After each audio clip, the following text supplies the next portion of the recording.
Hey, welcome to my YouTube channel. This is exciting. This is the first time I'm trying this. The ideas have been marinating throughout Mercury retrograde, and now Mercury is direct. It feels like a good time to be putting this out into the universe. So, this is a series that I want to start doing where we explore different astrological topics through conversation with really cool astrologers who I respect and trust. So this episode is going to be with someone really cool who has a lot of Earth placements in their chart that are going to be telling us about their experience with that and imparting some of their earthly wisdom for those of us who also share similar placements and for those of us who just want to learn about the experience of Earth dominant folk. So enjoy the series, enjoy the episode. Let me know in the comments what you want to see more of moving forward, and I'll catch you in the next one. Okay, enjoy. Here we have our guest, Kasandra Martinez, who is here to talk to us about what it's like being so earthy. Hey, Kat, how are you doing? I'm good. I actually just got back from doing the most Taurus thing. I had a neck massage. Amazing, love Yeah. that. Is that like a first time thing, or is that something you've done before? I've never done it before, but I had like a little like mini like strain, like sleeping all crazy. And I'm like, okay, I have to go get this looked at ASAP. But I'm like, that's such a Taurus thing to always have like a chic throat Right. infection or like need a neck massage. Chic throat infection. So chic, love. Where you get like, the Okay. raspy like voice like that. I love that. That sexy, raspy voice. Yes, so Taurus chic. Yeah. Okay, so like that starts us off so well. Do you want to let everyone know what your big three is? Yes, so I am a triple earth sign. I am a Virgo rising, Taurus sun, and Taurus moon. Just so incredible. Yeah, like obviously you're the perfect guest for today's topic. And I wanna dive straight in, and like the first place that my mind goes to with these placements is matters of stability. And so can you tell us what your relationship is to stability? Oh my God. Stability is something that I am constantly trying to create for myself. And it's also something that I have like a hard time compromising with. Mm, So if you're like, following mundane astrology, like Uranus has been in Taurus for the past like few years, and it will continue to be here for the next few years too. So ever since that kind of has happened, like right at the top of my chart, because I'm also a Taurus MC. So I have a Taurus midheaven. So your like Uranus has been stationed like right on top of it for this like whole time. So change has been something that's been like rocking my life for the past few years. mm, And trying to find, I guess, like a different kind of stability, like a more flexible stability, has really been right. something that I've had to like really, I'm struggling and I'm trying to create it for myself. Mm. Yeah, and especially if Uranus is literally being sitting right on top of your midheaven, like that's immediately plugging in your IC, and the whole like piece around the roots and the foundation, like that's also getting zapped by Uranus. Yeah.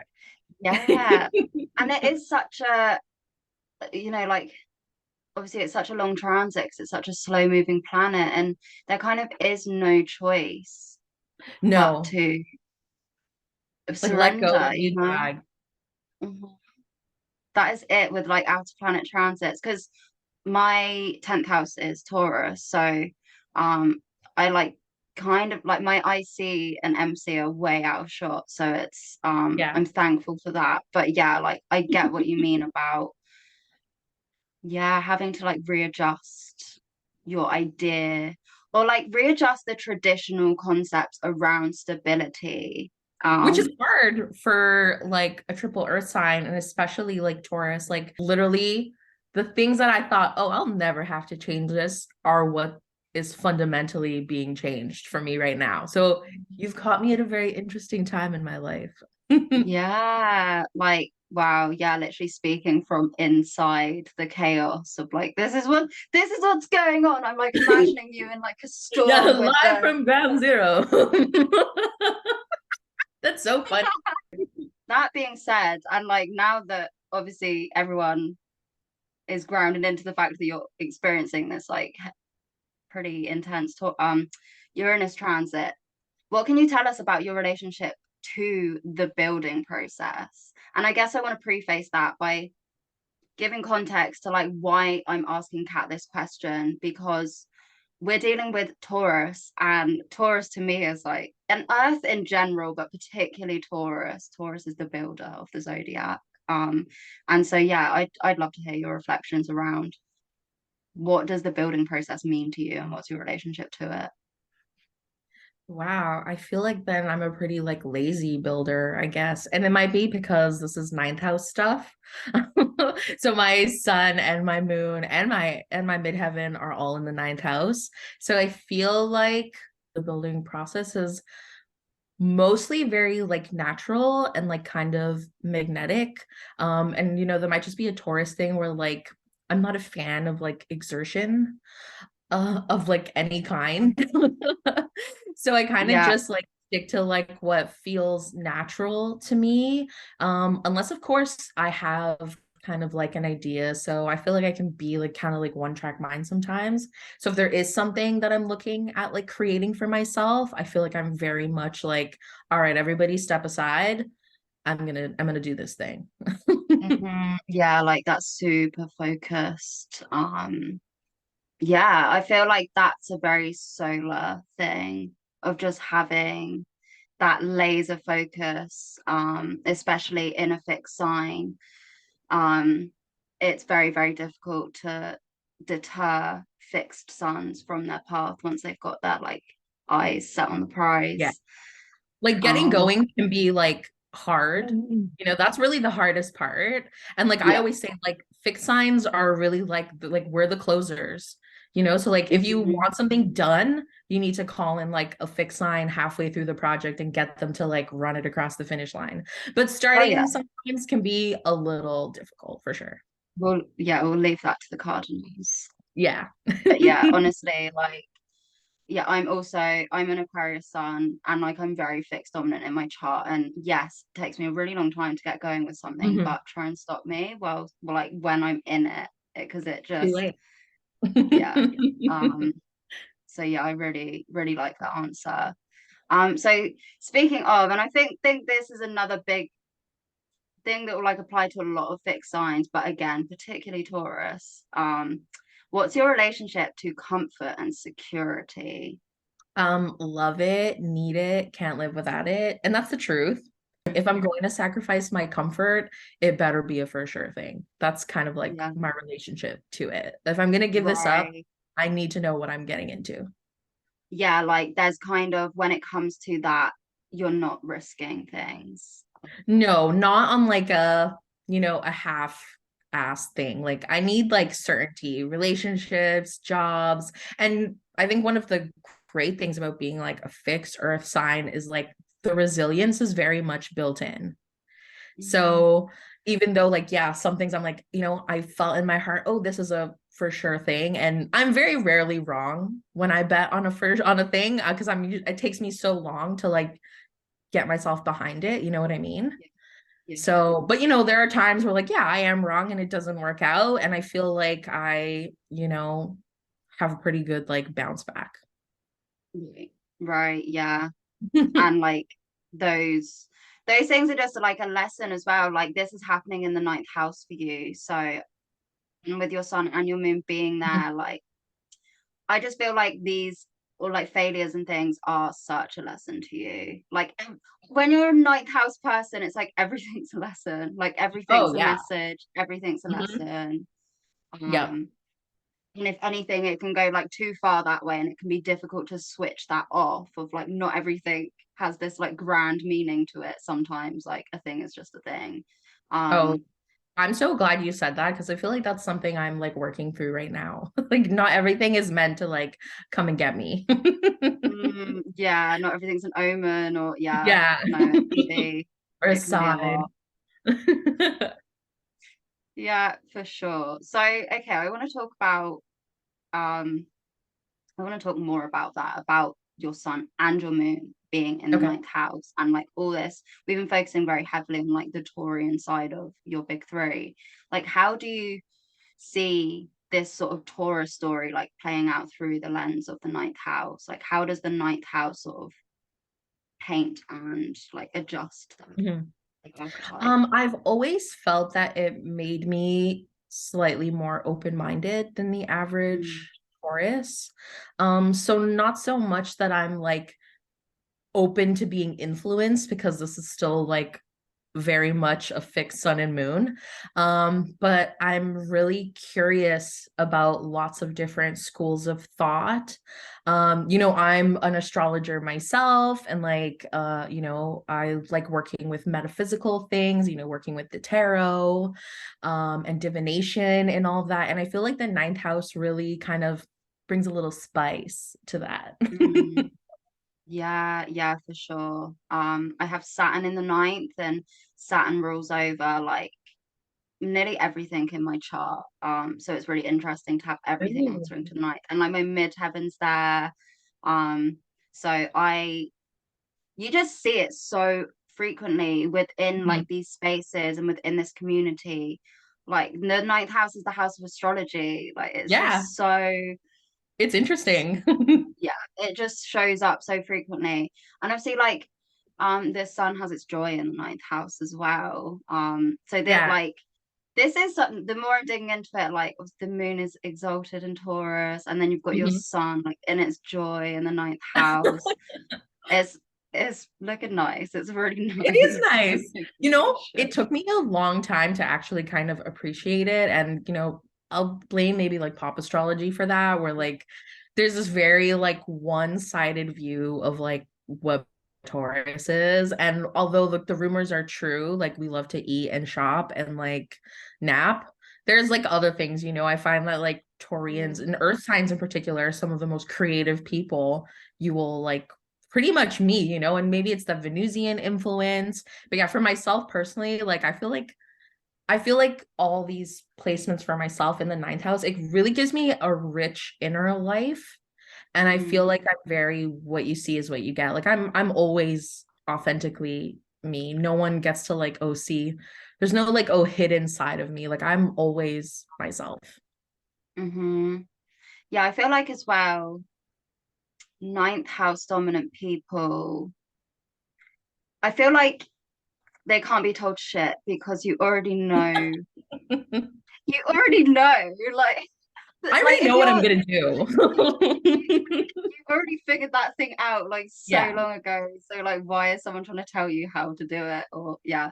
Um like the ninth house is obviously it's the house of God. It's the house where we like look up at the sky and read Mhm. messages in the heavens and things like this.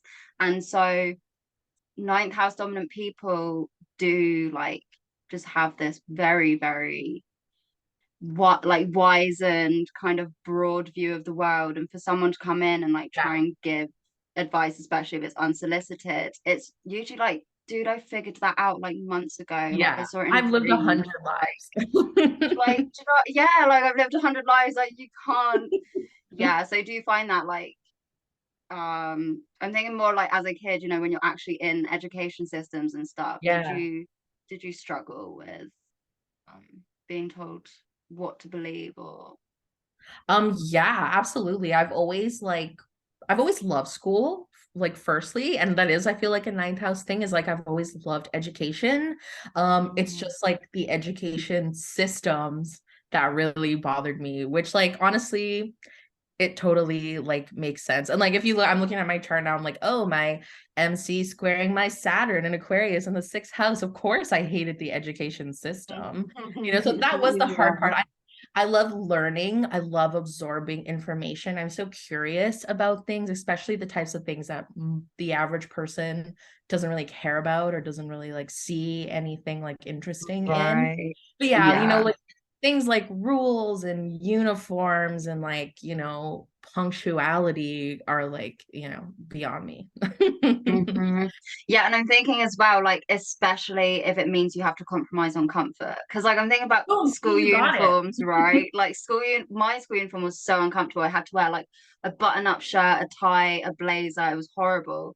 And so I'm thinking with your ninth house Taurus stuff, it's like, Cool. I'm not wearing your shitty uniform because it's uncomfortable and it's scratchy. Like, Yeah. what? This is such a throwback. I love it. Yeah, I always changed my shoes. Like I always had like my beat up Converse. Comfort is paramount.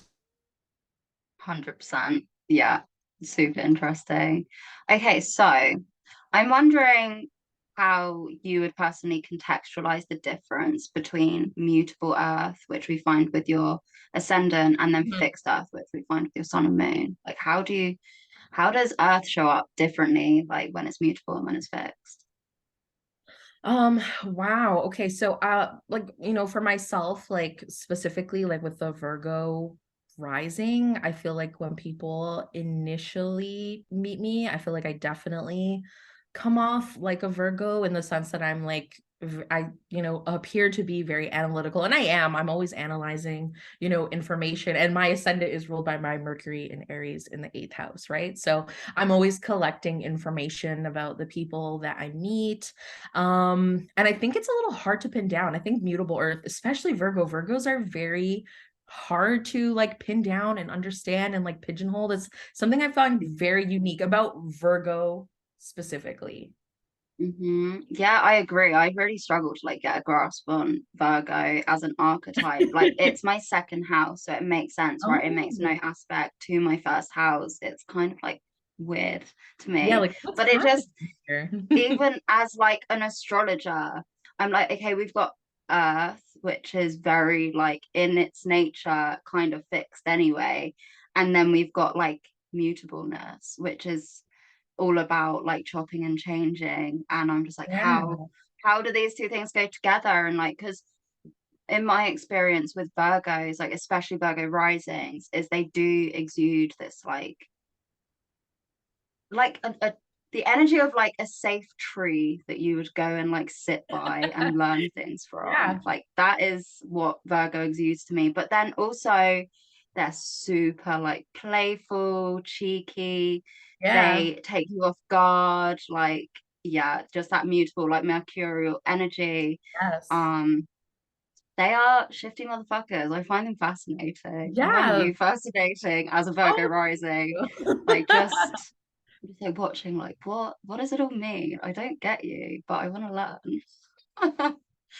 learn. But yeah, no, I really enjoy that blend of like the mutableness and um then that fixed all of that fixed energy that you've got going on. And then to like round it out even more, all of this is being ruled by Mhm, Venus and Mercury in a cardinal sign in Aries in the eighth house.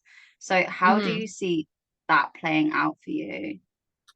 Oh God, it has taken me so long to kind of like understand myself, like within the context of my birth chart and using my birth chart to help me understand myself. Right. I feel like it adds this intensity.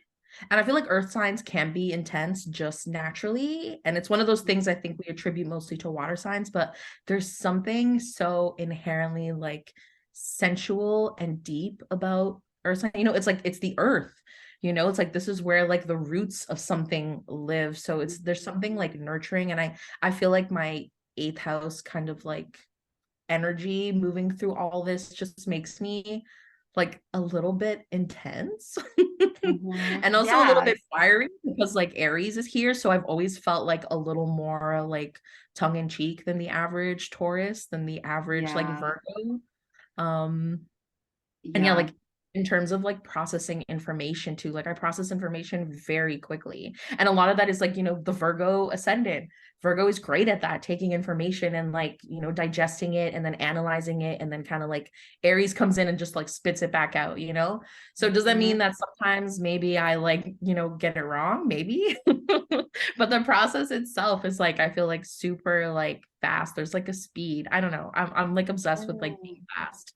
I'm getting like imagery of like a wood chipper or something. Like you put in Yeah. something like something dense and rigid, like a Yeah. board, and then it gets chipped out into all these like pieces Oh my and God, I love that. That is incredible. Yeah, that is um, exactly how I feel on the inside all the time.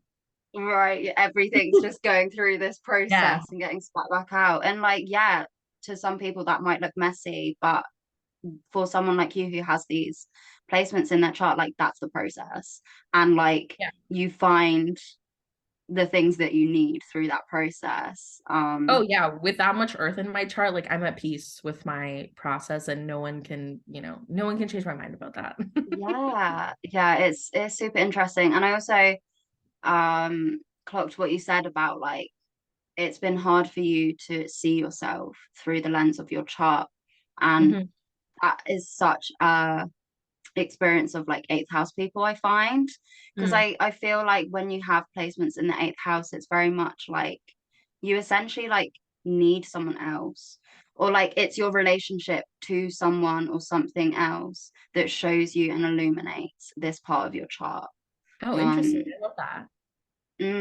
like yeah, I find this really like it doesn't have to be someone. Usually it is, but also it's things like your relationship to things and resources um and obviously this is the ruler of your chart in that house. So it is very much like people help like to illuminate that area for you. Mm. But yeah, I totally get what you mean about like the it infusing all of this Virgo Taurus stuff with like a darker energy. I also find eighth house people are particularly susceptible to like projection from people. Oh, Um yeah. like big time, especially with like Venus, the sign of the planet of relationship in there, and then like Mercury, the planet of communication. I feel like the things that you say probably very easily like get misconstrued and then alternative meaning gets projected onto. And I'm also thinking because it's an Aries, right? It's like the tone of your voice or whatever has always been policed, or you've been like told, um, you mean this, like you're mad at me. I'm projecting what I think you mean onto it just because your tone of voice was a bit like brash or whatever. Oh, Is yeah. that And something that's I've been called brash before. Like yeah. absolutely like too loud, too this. Hmm.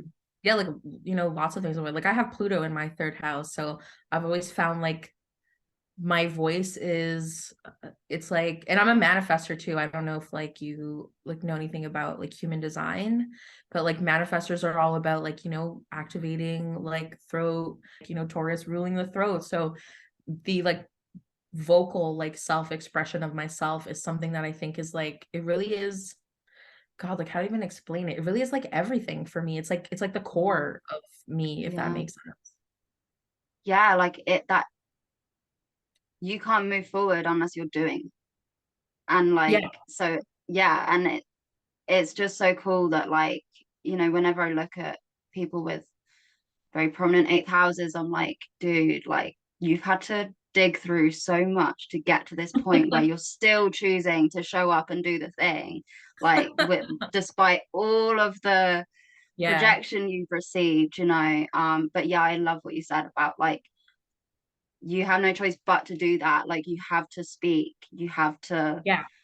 you manifest from the throat. Like that's how shit happens for you. Oh, And if I I feel like that don't, it's shows. like, yeah, if I don't, it's incredible. It's very like psychosomatic, like that's why I said like, oh, it's so funny. Like I've been, right now personally, without giving too much detail, going through a little bit of a hard time with being flexible, so that's why I'm like, oh, this is so funny. We're talking about flexibility and stability and comfort because right now I feel like energetically I'm being pushed to do something that I don't feel ready to go into, and therefore I'm kind of like digging my heels a little bit, and I'm like, oh, of course I pull a neck muscle and now I literally can't turn my head anymore. Right. And I'm like, and Yeah. it's So so it's actually interesting how it manifests, and it's always in that area too. Like it's always like, oh, a little cough or like a throat infection or throat pain or like now like a pulled neck muscle. Like it feels when I'm being like suppressed, like verbally, if that makes sense, or like being kept from expressing myself vocally. mhm. Yeah. And that's such a big part of your like, I guess you call it brand, but like that's just such a big part of like Mhm. your values as a service provider is it's about helping people like be authentic and express Mhm. themselves like creatively, like be as weird as you want with it, like the weirder the better, Mhm. you know. And it's just yeah, you can totally see how like from your own experiences. And I'm just now looking at like your Chiron in Leo in the 12th Yeah. house. It's just like I was just about to obviously say. I'm to like, like, I'm okay, so, yeah, no, yeah, let's exactly. do it. I'm Yeah, I so feel good like at doing that it's for other people. yeah, yeah. I love Chiron and Leo. Really? Why? Especially Tell me, like because I I don't like it.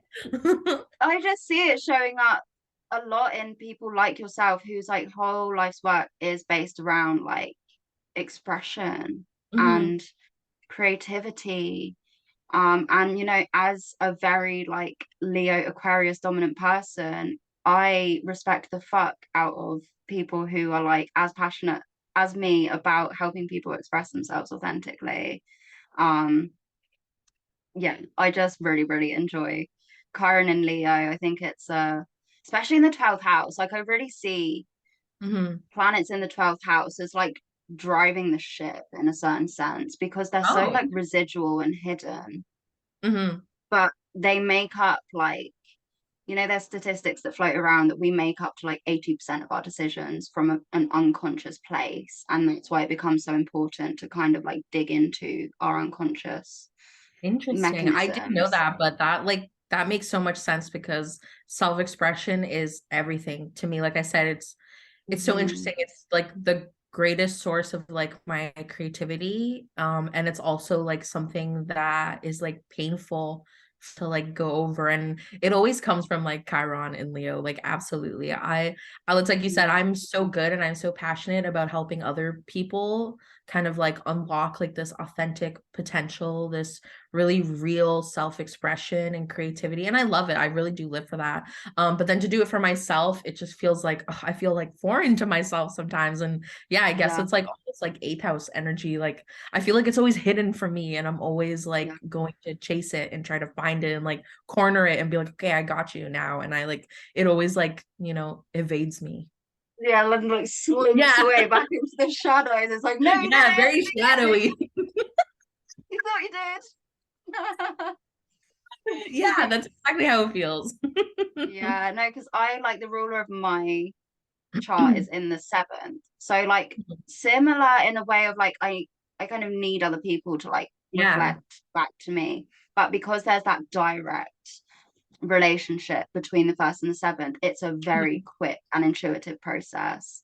Like someone will just say one word to me, I'm like, bang, I just saw myself immediately in you. Whereas when it's like in the eighth house and there's not that like you know direct aspect going on to the first, then it Yeah. is so much more like murky and soupy, and it's almost like you've got to read in between the lines. It's not just there like, even though it's Aries, it's not just there like punching you in the face with it. It's like you've got to do some like deductive sort of like Yeah. sleuthing skills to figure out what the thing is. So yeah, totally can see how that would show up for you in that way.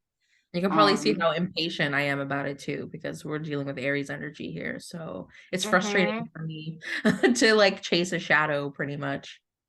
I don't, right. Yeah, because that's just not the Aries way. It's very much, and like Yeah.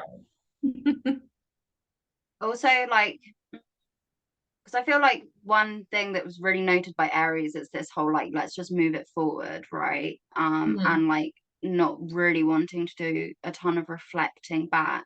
Um, but then also with your like Taurus stuff, and like you do feel very lunar to me as well. Like, is this are these two like opposites that you're always kind of feeling pulled between, of like ruminating, but then also just wanting to like keep moving it forward?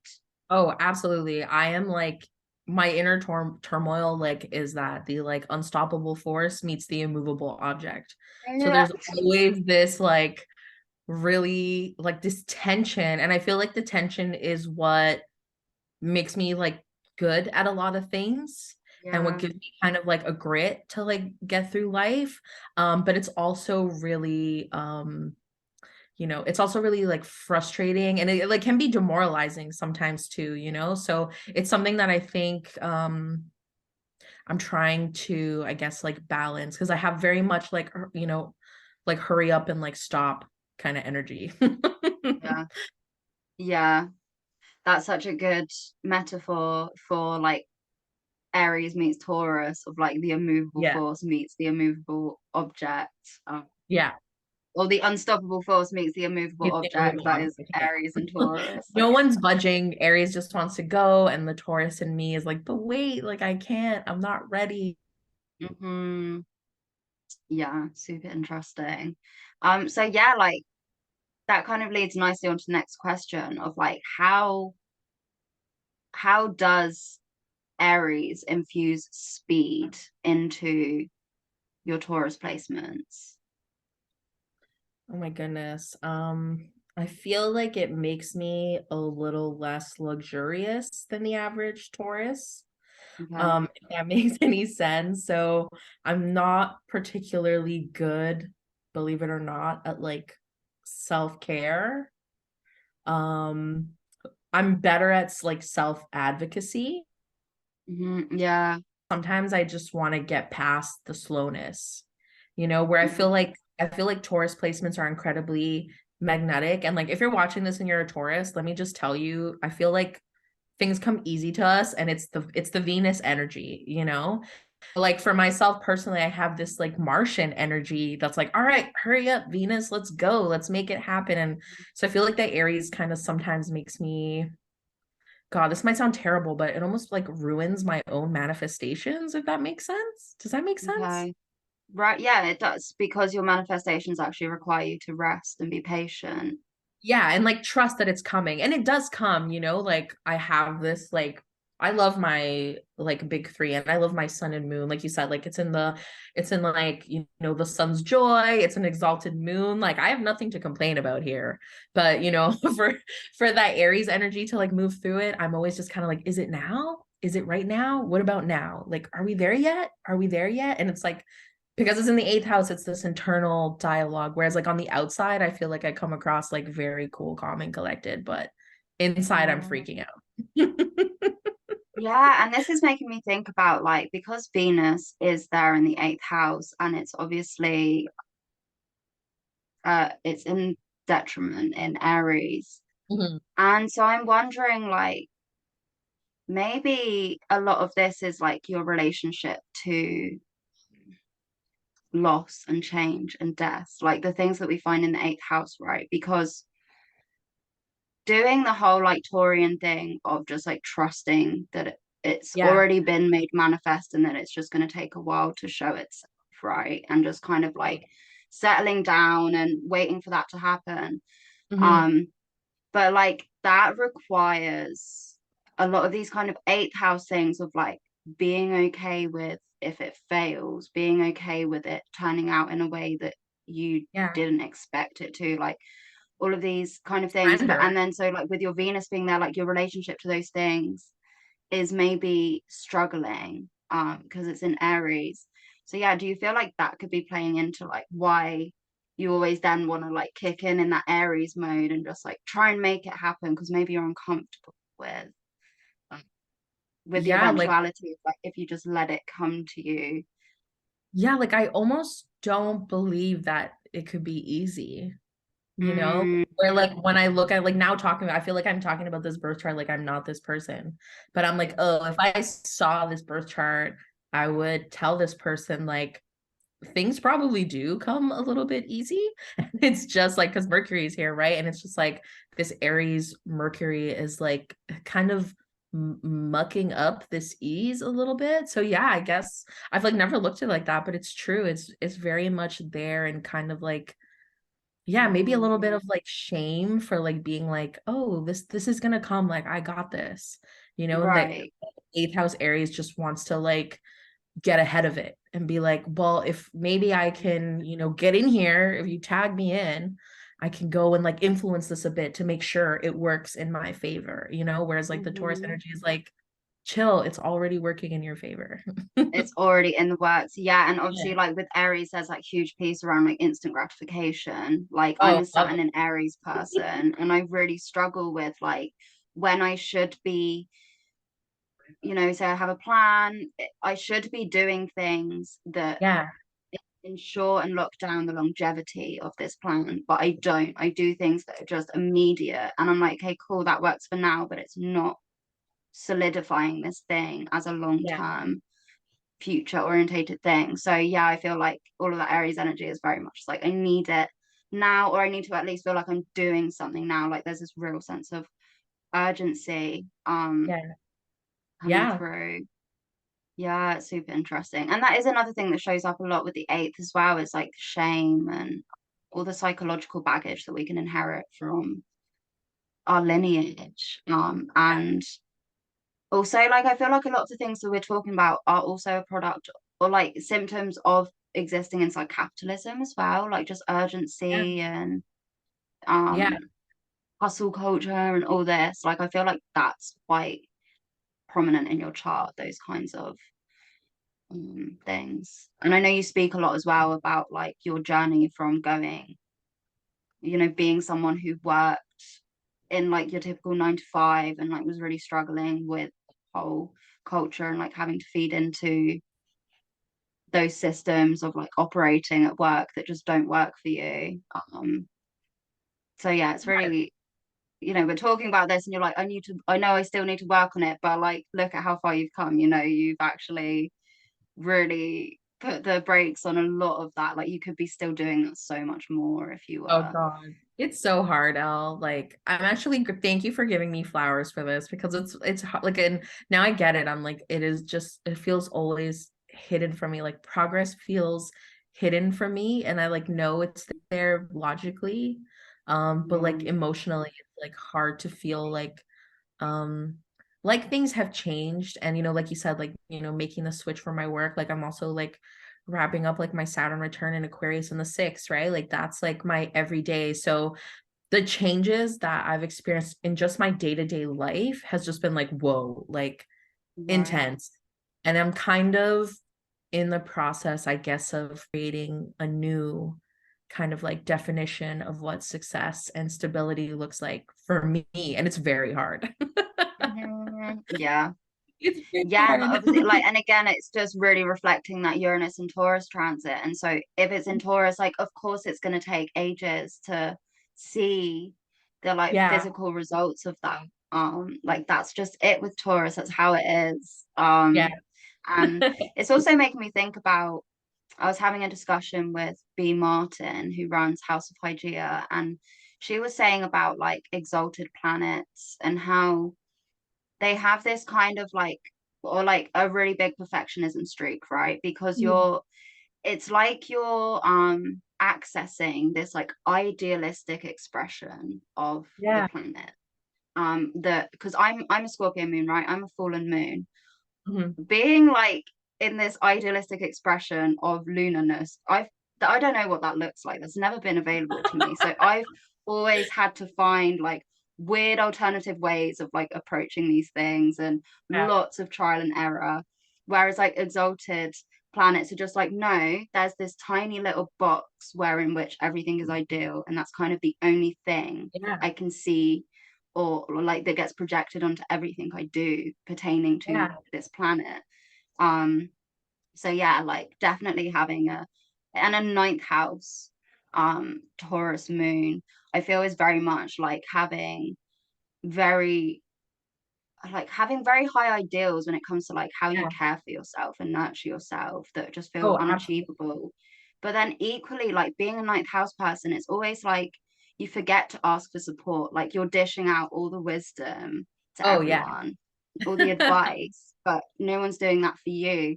And like, I just can't stop seeing this eighth house stuff. Like, you do need people to reflect to you, like how much has changed, how much you've done, how much you've achieved.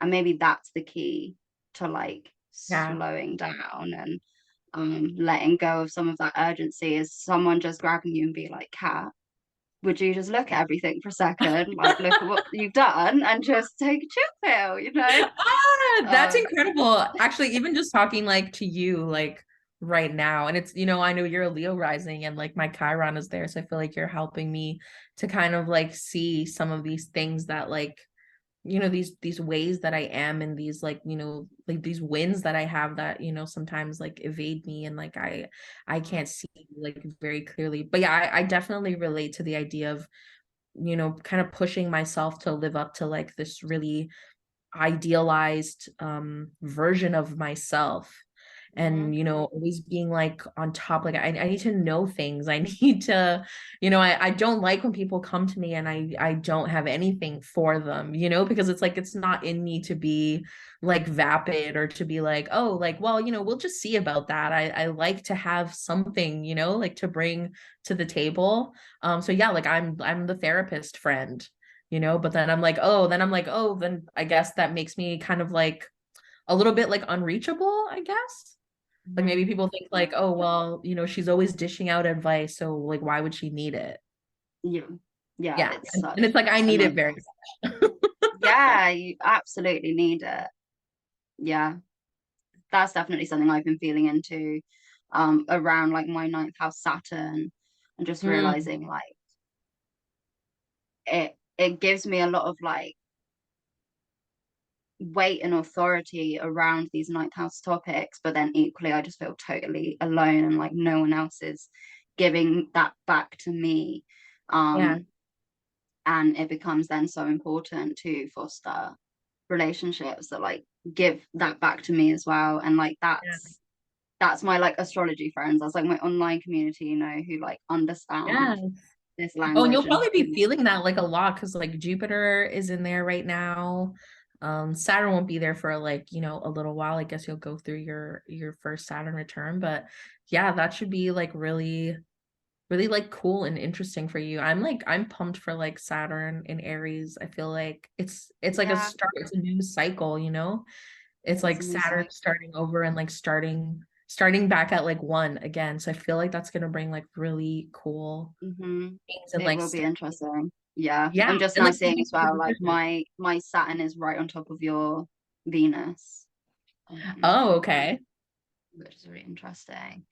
But yeah, I'd love to talk more about like this eighth house stuff and how, because from like just looking at this chart, I would assume that you are someone who has had a lot of encounters with loss and death and grief and these other eighth house things. And I kind of feel like it's those experiences throughout your life that showed you like life is short and unpredictable. So you might as well just like stop waiting around and like go for the thing, do the thing, which obviously like doesn't line up so much with Taurus, but I feel like this is what infuses everything with this like urgency and speed. Does that like hit? Does that resonate, or do you see it differently?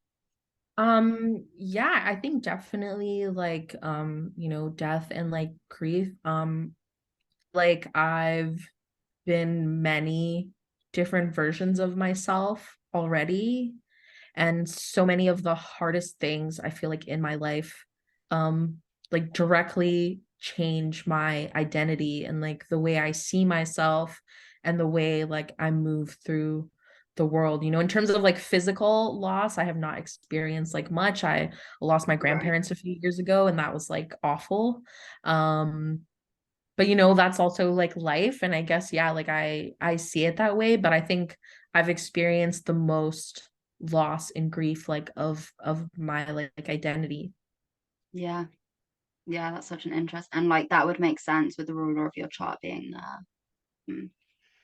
Yeah, right. And like Like, areas like of yeah, the self, and like my like autonomy and my independence is very important to me, and I feel like it's always been something I've had to like fight for a little bit, and mm-hmm. I definitely do. Like I definitely do come out swinging for it every time. Yeah, no, I really like that. And this is because obviously like the eighth house traditionally is like death, taxes, Yeah. other people's resources, etc. And but I definitely do also see it as like, particularly if you're like in an eighth house year or something, I Mhm. just see it as like doing a lot of shedding, Yeah. having to like grieve the things that you're letting go of. And that can Yeah. be physical things, like someone that you really love passes away and you have to grieve the loss of them, or you lose a bunch of money and you have to grieve the loss of that.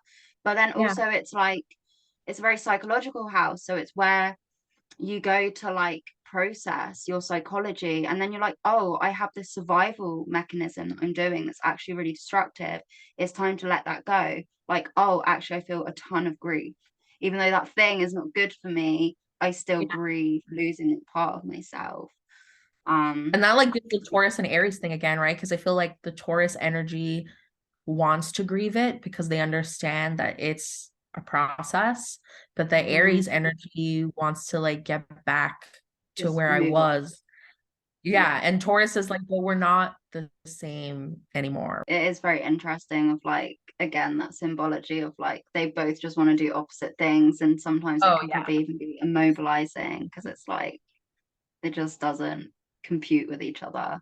Yeah. um and so how can we, it sounds like you're like processing through this currently in your life right now, but how can we Yeah. infuse patience with action? How can those two things coexist at the same time?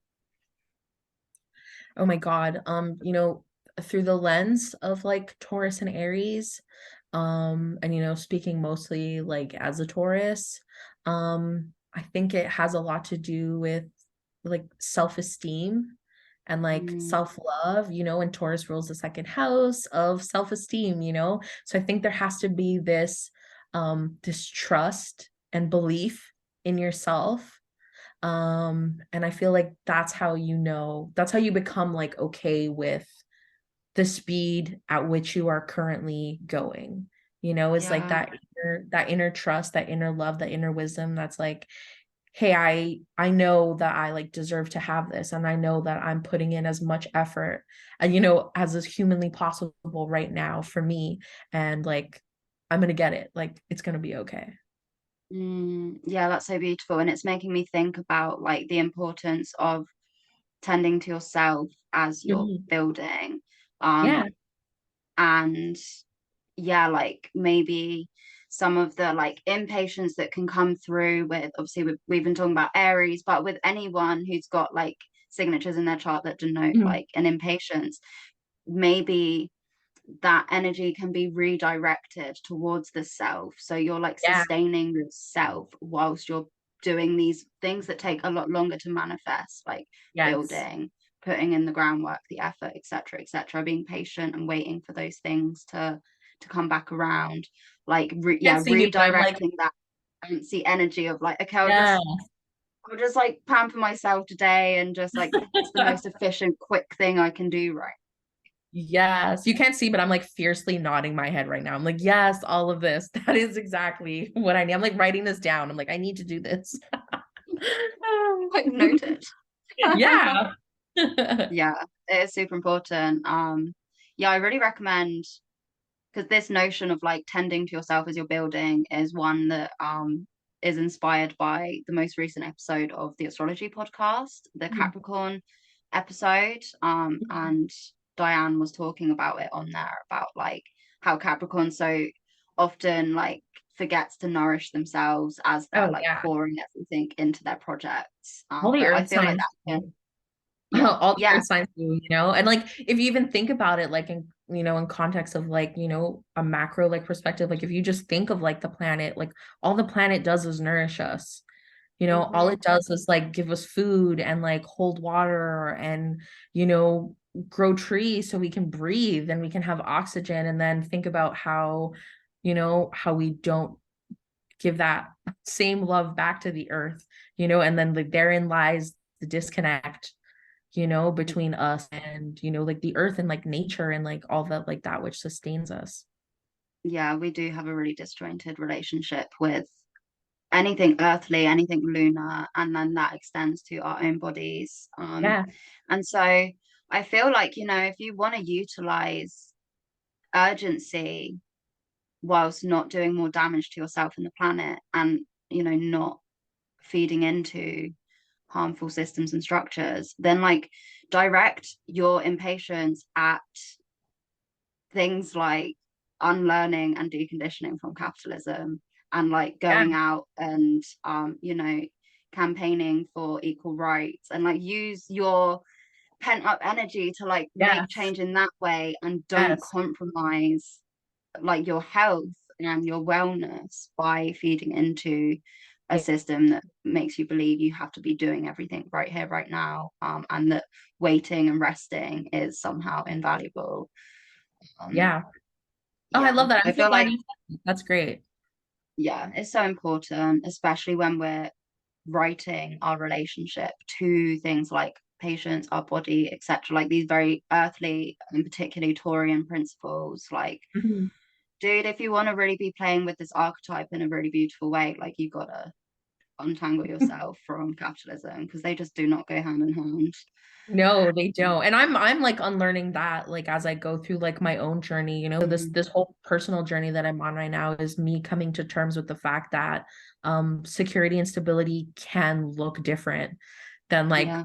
what what we've been told to expect security and comfort to look like. It can actually be something more nuanced and something more like helpful. And yeah, Hmm. there's Saturn and Aquarius coming out again for sure. They're always fighting against each other. Hmm. Yeah. Yeah, for sure. Yeah, I just personally see, as such an Aquarius dominant person, like Mhm. everything kind of comes back to that for me. Yeah.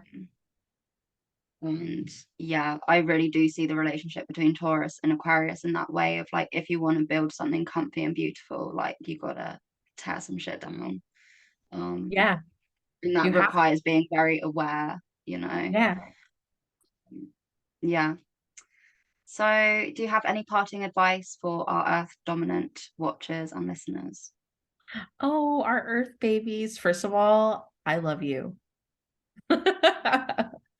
Second of all, nourish yourself just as much as you nourish everything else in your life, the people, your work, your art. You know, feed the main vessel here. With whatever makes you feel fulfilled. Maybe that's like more knowledge, maybe it's more alone time, maybe it's like mental health care, which is something that I'm on a personal journey right now. So yeah, continue to nourish your earthiness. That's what I'm gonna say. So important. I love that. And can you let everyone know where they can find you and what you've got on right now, how they can work with you? Yeah, so you can give me a follow at I am Cosmic Cat on Instagram. And I offer like tarot readings and intuitive readings. And I always like lean into them like this, you're getting triple earth sign advice. So it's gonna be practical AF. So if that's what you're looking Hmm. for, then I'm the reader for you. And I also just started giving birth chart readings again too. So if you're curious about what your birth chart looks like, from a double Taurus perspective, you can check it out at imcosmiccat.com. Awesome. Okay. Wow. I really, really appreciate you taking the time to like come on and share your experiences, and for being vulnerable. I feel like people can't not be when I get my Scorpio pincers on them. I'm like, come on, like tell me all your secrets. So I really appreciate you sharing your vulnerableness so that we Oh, I can love learn that. more Scorpio about. placements always get me to open up. I don't know what it is about y'all, but every My time. my moon is so my moon's like 10 degrees Scorpio, and yours is 11-degree Taurus. So they're There you very go. like Connection. complementary. I want to thank you because I feel like this conversation couldn't have come like at a better point in my life right now. And I feel like personally things are coming like to a boiling point. So I feel like having you here and like kind of you know, like we're astrologers, so sometimes when we look at our own things, it's kind of hard to have, you know, a broader perspective. We just go Yeah. straight to, oh, I know what this is, and you know, we don't offer Yeah. ourselves any nuance or any like room, you know, for interpretation. So I really want to thank you because I actually feel like this conversation really helped bring some things into perspective for me and are gonna help me out in my journey right now. So thank you. You're so welcome. It's my pleasure. Cool. Yeah. Thank you everyone for listening and watching. Go check out Cat Stuff. Catch you on the next episode. Bye.